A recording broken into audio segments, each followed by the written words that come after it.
final race on the card is race number 11, the Stevenson Cup. It's a Class 3 over the 1,400 metres with Encouraging and Douglas White jumping from barrier 14. Win Beauty Win, the McPhee 3-year-old, 3 out of 5 so far in his Hong Kong career. He's the one for us behind Win Beauty Win last time out. He's £4 better off. Roundabout a last start winner, Hank's Decision. Quick backup from the all-weather meeting on Wednesday night. Comfort Life was runner-up behind Go Public last time out, and down to Hardball Getter goes up in class but get £10 off his back. He's just got 107 to go around with. He does, and he's the likely leader, Andrew. Last start, gate 9, straight to the front. This time, barrier 7 with Victor Wong to ride and £20 less to carry. So he's going to take some catching, Hardball Get, but there's some quality chasing. Comfort Life finding form. Win Beauty Win looks at exceptional type going forward, as does He's the One for Us, who potentially might be back a little bit on the rail, but I actually think he's probably going to be ahead of Power Max in that speed map. Taking aim, he's had 3 starts now. He's on the improve all the time, this horse, and he's looked really keen in the mornings recently. You can see here he's a nice big chestnut horse. Neil Callan will take the mount, and he's coming off the back of an all-weather run, so he'll strip a fit horse going into this. Here's Win Beauty Win, very impressive last start. Steps up to 1,400 metres, up 9, and he'll be midfield from barrier 5, so he'll get a nice run. And he looks like a really nice horse, this one, Win Beauty Win, Griffin Trophy. And he's the one for us. He gets his head up a little bit, this horse, but he's got plenty of ability. And I really like to see him getting his head up, as I mentioned. But I really like him up to 1,400 metres. I think he's a massive chance as well. It's going to be a good race between those two in particular. All right, we'll see that race in a moment or so. Let's start off with Roundabout, who was a last start winner, and jockey Chad Schofield. Chad, you won on Roundabout last time out, so just take us through that performance. Yeah, it was a very good win. We had the plan to ride him a touch quieter and hope he finished off better than he has been previously, and he did. He had a lovely run, he relaxed, and he was very strong to the line, beating Kobe Boy. He's come out and franked the form, so it was a good win, and hopefully he can reproduce. You go in confident with him on Sunday? Yeah, I do. He's a very honest horse. He always tries his best, and it looks a very competitive race, but the horse is extremely well, so we'll see how we go. You won on Win Beauty Win as well last time, who lines up in the same race. What sort of feel did he give you in that race? He gave me a very good feel. He showed me a very good turn of foot to win, and I think he's a nice young horse going forward. And coming into the meeting in a bit of form too. Nice win on Furious Pegasus on Wednesday. Yeah, it was. I've had a fair bit of luck on that horse this season. He's done really well, and Frankie's done a great job to keep him winning. He gave him a break before his win on Wednesday, and he came fresh, and he was able to win again. It's nice. Well, what about Roundabout? Let's stick with him. His chances of going back-to-back? Probably low for me. It was a good run. They gave him a bit of time there, a bit of patience, and he hit the line well. Kobe Boy form stands up. Chad's ridden 10 winners for Tony Millard of his 30 this season. Mr Millard. Sorry, Mr Millard. Yes, how dare I.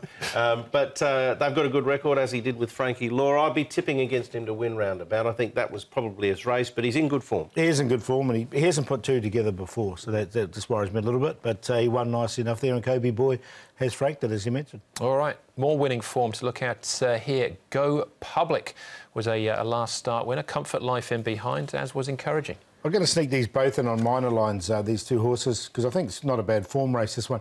Go Public got a perfect run, didn't go around a horse and came in the rails and just got up on the last stride.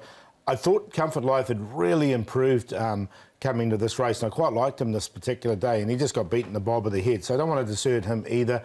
So it was a good run from both, I thought. It was. It wasn't a bad run from Encouraging either. He just wanted to hang in final stages. And there he is, top weight, barrier 14. So in a race of this quality, you know, little things can make a big difference. I thought those 2 factors suggested he'd be one to leave out. All right, OK. The main form race the market would suggest is Win Beauty Win, beating He's the One for Us. This is over the 1,200, obviously up to the 14 here. Yeah, and I think He's the One for Us can beat him over 1,400. Second up, Win Beauty Win did come into this race fresh.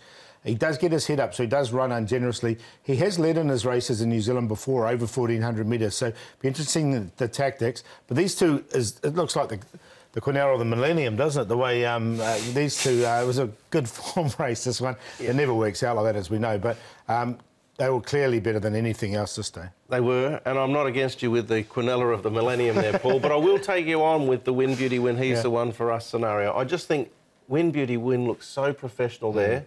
He's the One for Us was first up, and so was Win Beauty Win. So they're both second up. Yeah. They'll draw away to fight it out. What runs third will be Daylight, I think. Or probably the lights will be on by then. So. Right, OK. He is our favourite, though, Paul, Win Beauty Win, but you're going to take him on. I'll take him on with the other one because I think we'll get a better price. So he's the one for us to beat Win Beauty Win. Clearly, those two for me, though. And you know, I'll make the play the Quinella, and then I've covered every scenario. Yeah. Comfort Life is an improved horse, and Go Public is a horse who's always galloped well in the mornings and proved it by winning last start. So I went 6, 3, 10, 11, but like the Quinella, 3 and 6. Same, yep, I've gone with that Quinella. I'll just go the other way from Paul because I think Win Beauty Win, he will probably be shorter, but he's just a lovely horse going forward, as is He's the One for Us. I think they will gap the rest. Comfort Life in for third, like Paul, and then I sort of tossed up a coin between the 11 and 14, Go Public and Hardball Get. With all that weight off his back, he will take some catching, so I just had the 14 in ahead of the 11, but 3, 6, 6, 3, be one of those two, I would have thought, Andrew. Yeah, same for me. I've gone 3, 6. I'm slightly surprised about the market because He's the One for Us bolted up in New Zealand over the 1,400 metres, didn't he? But we will see. But yeah, I'm with Win Beauty Win, but that does look like the Quinella. Of the millennium. Maybe not the millennium, but we'll see. Now, the stats for the weekend. Well, it's going to include John Size, of course, who trains He's the One for Us. His record with trumping horses, Paul. Yeah, and he's had the 51 total runners for 15 wins, 7 seconds, 6 thirds, 29% success rate. You know how you can make statistics fit your argument? Well, I think I might have just done that with this one, with He's the One for Us being one of his trump runners, the other one being Raging Storm, but...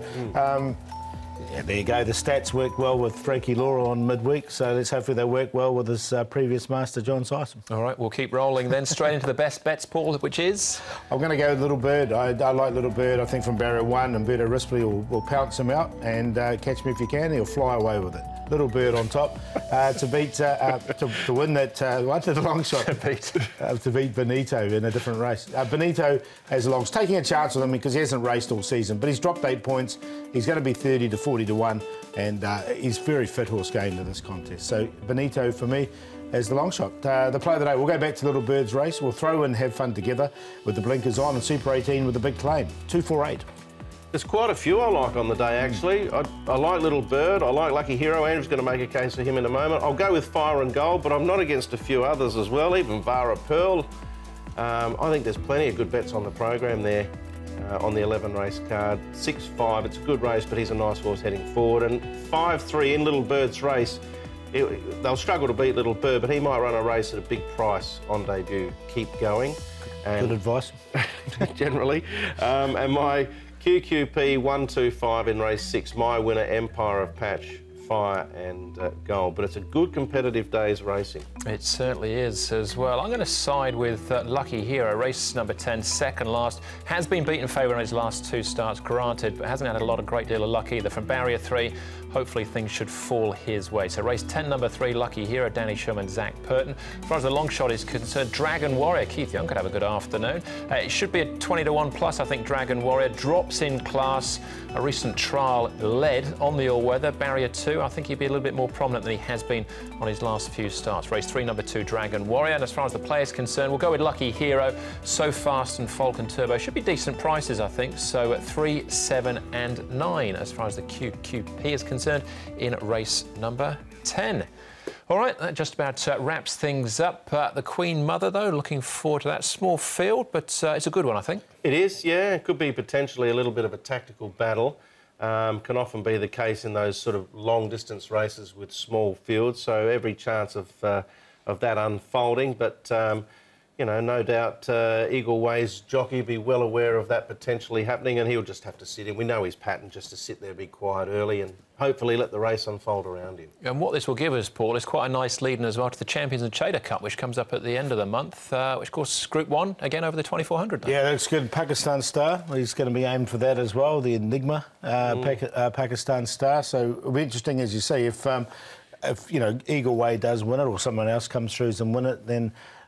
you know, they can sort of challenge Pakistan Star. But we know if Pakistan Star does everything right, we saw what happened the other day, didn't we? Yep. That's how good he is, but will he do everything right? That's the question. Well, he did it okay the other day. I'm did. happy to give him the benefit of the doubt. Maybe he's turned the corner. Maybe he has. Yeah. We will find out. That's the show, though. Thanks for watching. On behalf of Brett, Paul and the rest of the team, hopefully we'll see you at Shartin on Sunday, where we will be racing to win. Ciao. Good night.